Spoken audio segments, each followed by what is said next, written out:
everybody. This is Miss Mudge. I know it's been a while, but I wanted to get on today and show you how to put together my new Rosette Easel card that I'm going to be putting up on my Etsy shop here today. This is one that I totally designed myself and created the cut file, and it's one of my more favorite cards. It produces quite a thick card, but I wanted to show you how to put this together. It'd be a great one to hand deliver, kind of a showstopper, maybe for a big birthday or a big anniversary, something that you just want really special piece of work to give. So let's get started. So first I have all my pieces laid out here. That comes with the cut file. The pictures for the cut file will show the decorated cards. I don't include any decorations or any of that on my card, just the basic layers. So I'm going to show you first how to put the thing together, and then I will decorate it and I will show you the finished product so you get an idea of what you can do with this file outside of just the basic stuff. So I'm going to just kind of move this stuff out of the way here so we can get started with first the card base. So I cut the card base out in white for this one, and I will have several different photos on the website of what products you can do. You can cut your card base out in any color you choose. For this particular card, I wanted to do a white one. So the card base involves this piece that is perforated down the middle. And then here, this is going to be our card base. So what we're going to do with this is you're going to fold it in the middle for the basic card fold. And then here, the scoring in the middle, you're just going to fold that as well. And that produces our easel that will stand up. And my card kind of bent here, but I can fold that back there. So that's the easel fold. And then this is going to be for the top of our card. We're going to glue that on like this. I usually do that later down into the process of putting it together, so that I can build up my layers on this first. So first thing we're going to do, we folded this for the card later. I'm just going to push that aside for the moment, and I'm going to start working with my top. So for the topper, in your cut file, you'll get two identical of these. It doesn't matter. One goes for the layer for the top of the card, and one goes for the layer of the inside of the card. I'm just going to make a nice mat and layer here. So I'm going to go ahead and I'm going to get this glued on. For the construction of my card, I like to use heavier glue. This is Beacon 3-in-1. You can use anything. I am not authorized to advertise for them, so maybe I shouldn't even show this. I don't know. But this is a good glue for construction because it dries a little hard and plasticky. So I'm just going to get this all glued. Here we go. And this is not a water-based glue, so I can be thick with it and not worry about it warping my card. And I don't go too crazy thick with it, but I do like it to be able to stick and stay. I like these cards to last a while. If people want to display them, they can for as long as they choose and not have it falling to pieces. So there is that. That goes there. I'll go ahead and do this on the inside of the card base as well. Same thing. Just going around. And there we go. And then some people say that you should go all the way to the edge with your glue. I find with the Beacon 3-in-1 that's not as necessary. It sticks down and adheres, and when you push it down, it kind of squishes out to the edge anyway. If I was doing some sort of 3D project, I might go all the way out to the edge, but for this, you can do that and let that dry a little bit. Okay, so for the, I'm going to go ahead and do the inside of the card here. So the next one, with the cut file, there comes 2 circles that I've cut in 2 different patterns. The bigger of the 2 circles is the one that goes on the inside of the card. So you're going to put the inside however you want. And once again, I am going to use my beacon for this part.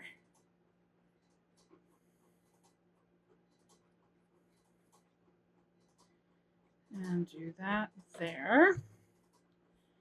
And lay that down flat and gives that a nice background for the card.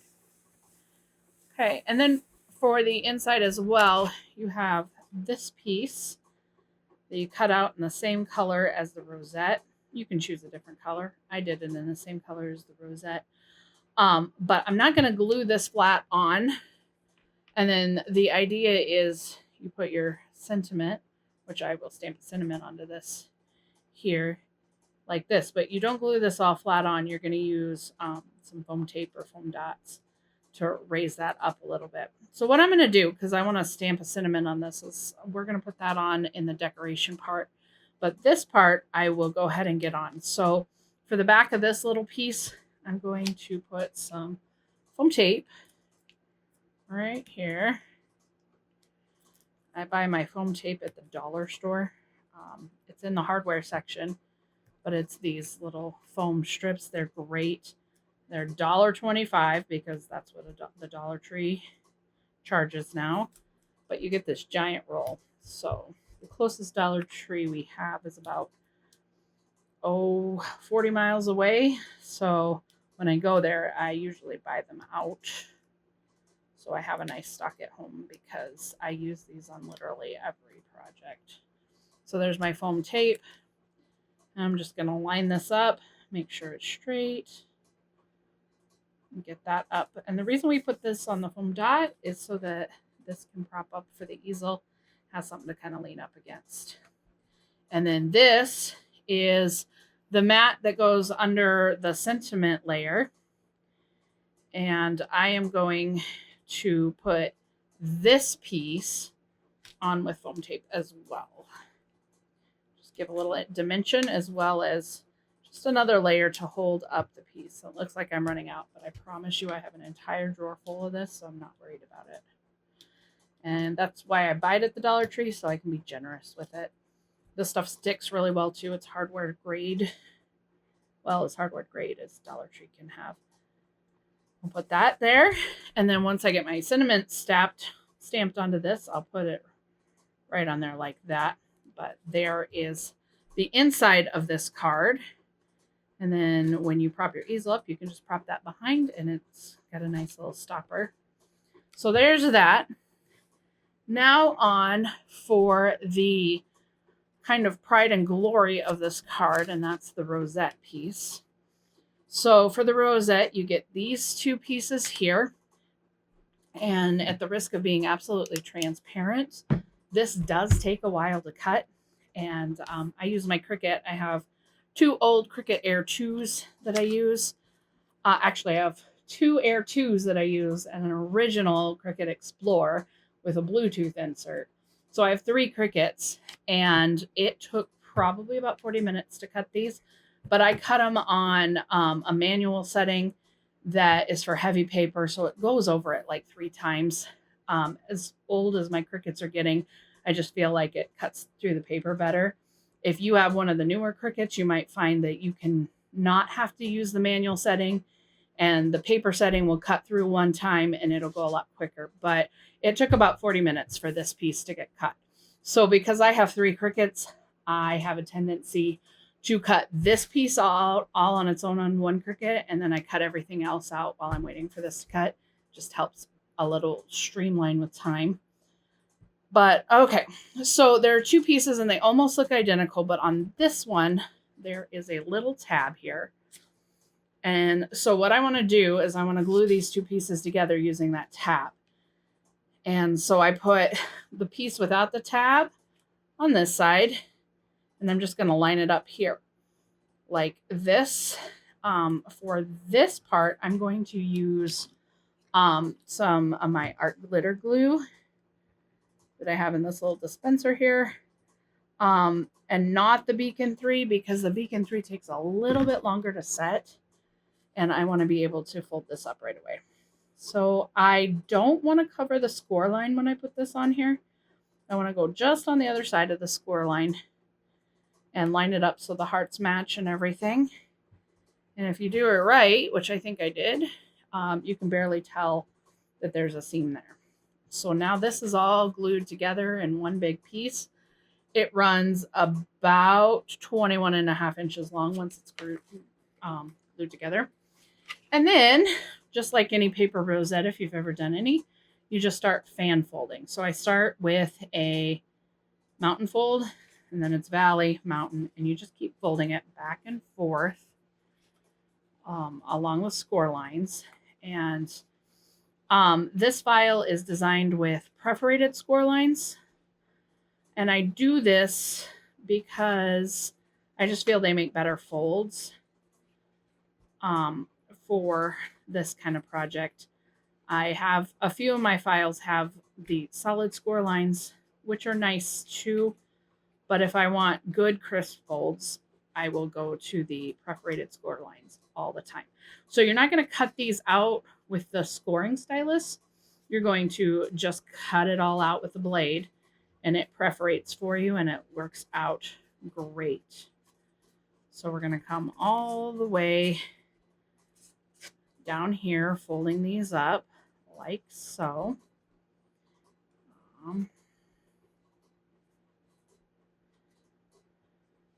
And once we get to the end, we're going to do that.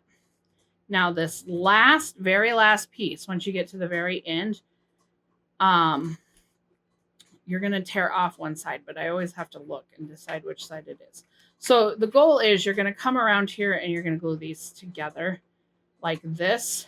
And I always tear this end off. It'd be the end on the right side of this, so that you have a little less bulk in your rosette when you go, because you're going to glue this around like this. And if it comes down around, you're going to have 2 layers here, and now you just have the one layer on top of each other. Once again, I'm going to use my art glitter glue for this piece. This sets a lot faster. You can get a generous amount, but don't go crazy. You don't want to make your paperweight wet and make it warp. And then you're just going to go over the top, sandwich it together like so. Line up your heart at the top. And there you have it. Like that. Now you got this little rosette ring. And now comes the fun part of the rosette magic, is once you get it here, you're going to turn it upside down, and you're just going to kind of push it. I'm trying to move my hands so you can see.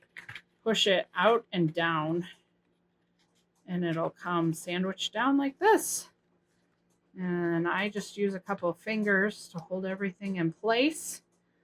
And then I'm going to take my hot glue gun, put a generous dots of glue all around and even over the middle a little bit.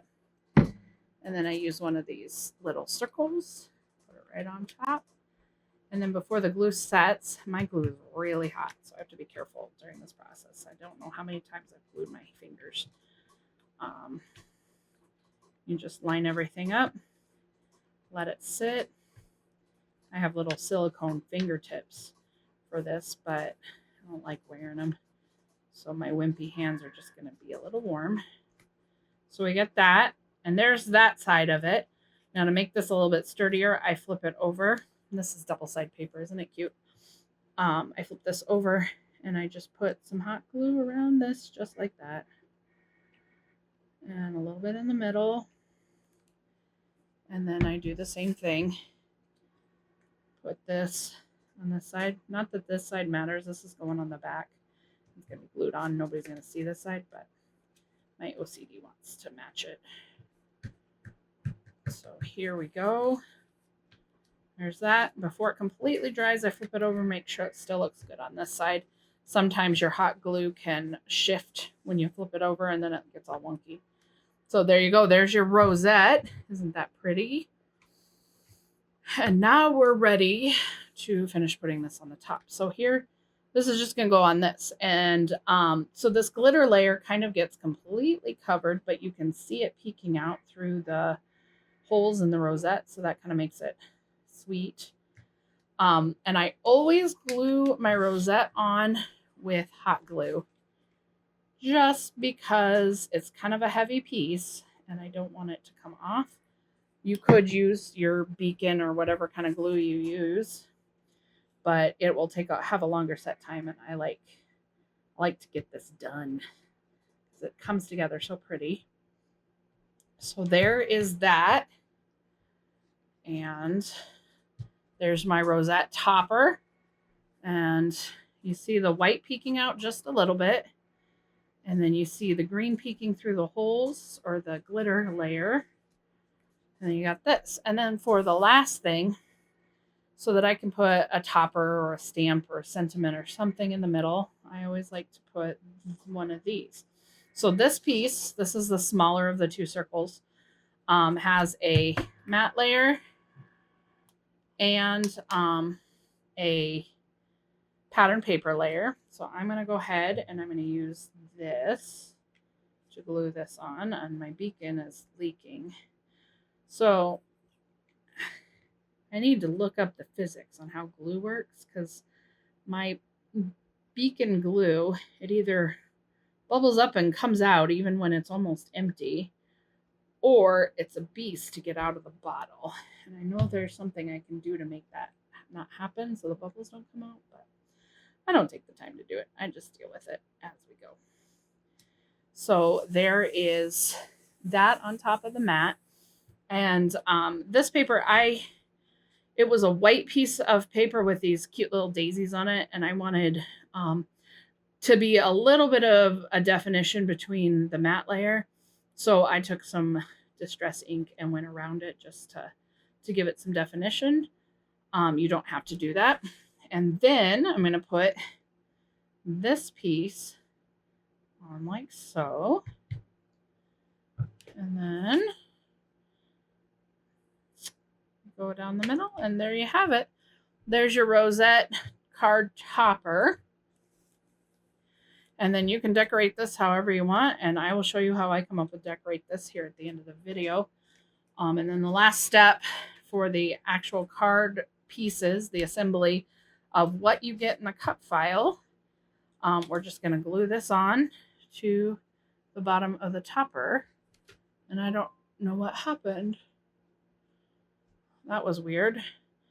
So this is going to glue onto the bottom of the topper like this. So to do this, I just fold this like this, and you're just going to put glue on this half of this. So I'm going to go ahead and do that.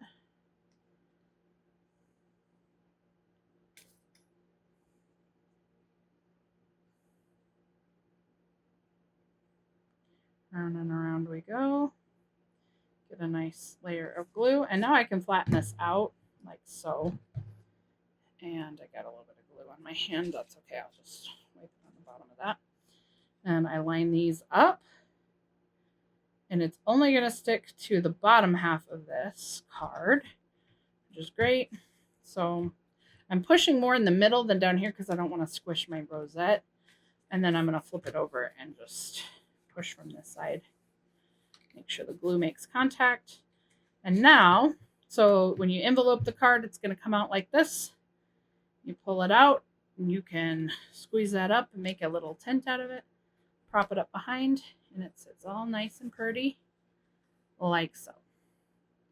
And that's what you get in the cut file. And I will decorate this here, and then I will show you the end product. Thank you so much for watching.